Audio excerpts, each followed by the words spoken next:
All right, it's that time again for us to talk about our favorite team, the Florida Gators football. Puts a whooping on Tennessee, 29-16. Heck of a game. Florida really controlled the first half, really controlled the entire game. Got a little conservative in the second half. I think they were really just wanting to get out of there with that W so bad. Billy wanted this really bad, and he got away with it. He almost let them get back in it there at the end. Tennessee's offense can score fast. Billy admitted after the game that he was very conservative and too conservative. Probably doesn't need to make that mistake again because that one will cost us at some point.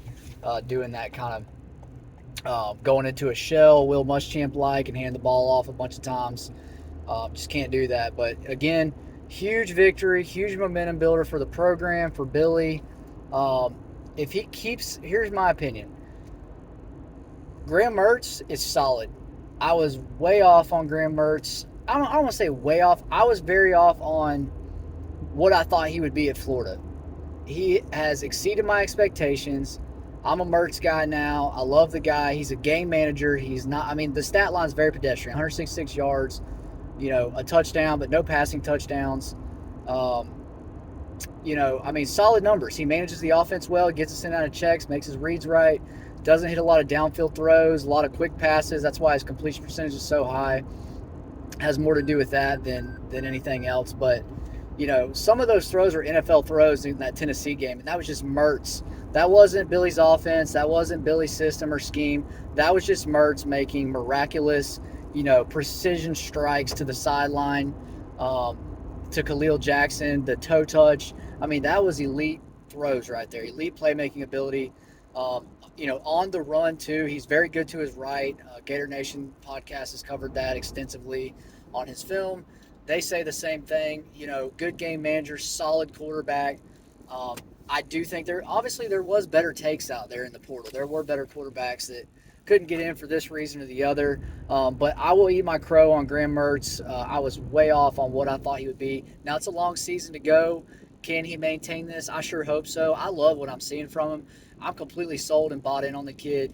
I love his passion for Gator Nation. I love him representing 15 well and just doing his job and going out there. I just love the grit. I love the toughness. He's not, Charmin soft like Anthony Richardson, who, by the way, is also hurt again in the NFL. I just love Mertz. I love his game. I liked what he's doing for the program. I like how he represents himself. He's a good guy, good person. That's the thing, I never knocked him as a person, just as a player. Again, it was never personal. But I'm proud of what he's doing. I'm proud to be wrong. I'm happy that I'm wrong about that. That's where a lot of people think I'm talking crap. It's a podcast about the Gators that I try to be objective and unbiased. Again, I feel like I always have to repeat that. Um, Nobody picked Florida in this game except for one writer that I know of, Graham Hall, picked Florida. Kudos to him. Um, the one thing I said at the end I thought was a coin flip game. I did think the crowd was going to be a factor. I kind of related it to that Auburn game. Look, the Swamp is like an extra player on the field, okay? Almost 100 yards in penalties, like 79 yards, 10 penalties for 79 yards for Tennessee. I mean, Florida's crowd, the fans took Tennessee out of that game. They spotted us, a couple turnovers on downs. Um, Heck, I'd even credit the crowd with, some points. It was that extreme how loud it was in the Swamp. Home field advantage is a real thing for Florida. If that crowd shows up like that on game day, we could beat almost any team with that crowd there. I mean, it was just unreal, the environment. So, happy to see Gator Nation back, seeing the student section back. Really cool. This game, again, I want to reference where I get a lot of my views from with the offense and Billy as a play caller. Passing scheme is still trash. Play calling was terrible in the passing game. There was nothing open. Tennessee had that. We hit the short routes. I do love the quick game being added with the running backs. That was a good move by Billy. So he has done some nice things there. I'll give him that. The running game's elite. He's always been elite with that, and I've said as much. The run plays were freaking awesome in this game. A lot of it was just very poor defensive game planning by Tennessee. We didn't do anything special, didn't throw any new wrinkles in. We just executed well. The crowd was a factor. And I'm going to tell you the difference in this game 100% for this Gators team this year. that's going to carry these guys through the season and get us W's is that defense. Graham Mertz being solid. If we can execute cleanly, we're going to win some close games. Not going to score a ton of points, but that defense is elite, guys. Every game, this defense is just going to get better and better and better. Austin Armstrong is the truth, y'all. I mean, his scheme and what he does on the field, the fronts we put in there, stopping the run like we did. This is one of the best defenses in the SEC right now. That was my prediction during the year was, after spring and after fall, was that this defense would be ready to go and ready to play and much improved top 50. It's actually exceeded my prediction, exceeded my expectations. So I'm super happy for Florida that they've got the defensive side of the ball figured out. Now, if we could Billy's offense could work with a passing game coordinator, kind of like Brady at LSU. If we could get something like that at Florida, this team would be just fine. Billy's bringing in the players and could dial it up with the run game. If he could just keep recruiting on this level, if not even better, Florida's got a bright future. As long as he can be humble and make those decisions at the end of the season to make Florida's offense better, Florida can take the next step next year. I do think 8 wins, 7 to 8 wins. I'm going to still go with 7-5 for this season. 8 wins would be excellent. I'd be super stoked with that. There's still a lot of tough coin flip games on the schedule. South Carolina's still a coin flip to me. They play Georgia tough. Georgia is not a coin flip. I know people think that, but they played teams the same way they did in the SEC last year. I don't think that's a win. LSU looks like a loss to me still, even though they are beatable. I don't think Florida State's as good as the hype to this point, even though they do have an excellent offense. Travis is just more of, improv and running around scrambling, but Florida's future is bright. There's still a lot of winnable games on the schedule. Vanderbilt, Kentucky, Charlotte. That's 6 wins right there. So I think we get 1 or 2 more and get to that 7 or 8 mark.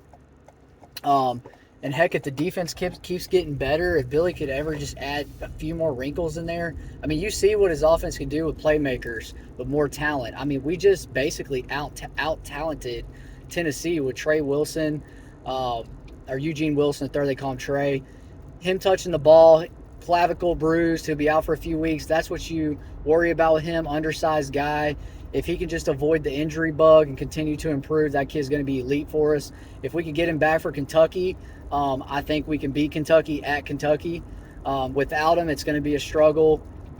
From the film review, Pearsall is really struggling with his routes, not getting open like he was last year. He's just gotten kind of sloppy with his game. That was on another pod. They brought that up. And I kind of looked over it and saw the same issues. So, Douglas has really developed at the receiver spot. I like him. Good possession receiver. And Khalil's made some really good catches at really good opportune times. So happy with what that kid's providing for the offense. But look, guys, this was a one-man show on offense. Besides Mertz being a steady hand, ETN, baby, can we say 170-something yards rushing? I mean, he was 90% of the rushing production that Florida had. He's the best back on this team by far. He's an NFL back all day. His vision, balance, explosiveness, speed, the way he cuts and hits the hole, kid's excellent. He was a one-man show out there on offense, mixing up just enough of the pass game with his running ability. Tennessee was giving that up all day. So Florida took advantage of it, and you got to give them credit where credit's due. It is a big win for the program. It is a momentum win. If Florida, we're going to find out what this team's made of come up Charlotte. I know it's another supposed to be gimme game. Charlotte played Maryland tough. They got Jalen Jones, ex-quarterback Florida, very shifty guy. They run him out of the Wildcat. I think they benched him for another better passer that they have on their team. So they can throw the ball. A lot of transfers on this team. They're not going to lay down. This isn't McNeese State. Florida's going to have to show up and play ball in this game. I don't want to see this be another USF like last year. So let's hope that Florida can stay hungry, get out there. I want to see Florida dominate this team. 25-point plus win I would be happy with. I think the spread's 25, so Florida needs to cover that. And then the Kentucky game. We're really going to find out if Florida is turning a corner by that Kentucky game. If Florida can beat a Kentucky team who's had our number and beat us, the last few years, I will really put some stock and faith in Billy and this program. right now, one win. That's his first win over a rival. I know a lot of people are riding high on the emotions. And again, I'm as excited as y'all. It was so much fun. It was such a relief to finally just enjoy a Florida football game over a big time, top 15 ranked team with a ton of top 15 talent. That was a good quality win. They had playmakers on defense. They had playmakers, Brew McCoy, Joe Milton. You've seen that touchdown at the beginning of the game. I think that really silenced the crowd, and everybody was thinking, "Oh boy, here we go, buckle up." Florida just settled down. They get punched and they punch right back. That's what I love about this team.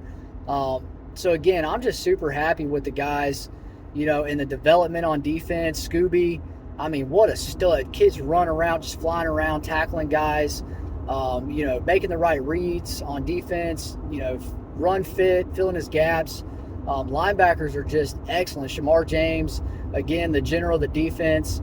I can't, overstate enough how much, Miller meant to this defense at linebacker, taking those guys under his wing, getting them developed, showing them the ropes last year. I think that went a long way to develop these linebackers. Austin Armstrong, the passion he has, how fired up he gets, I absolutely love it. I think that's what this defense needed, was a younger guy with more energy. It's made all the difference. They are completely bought in.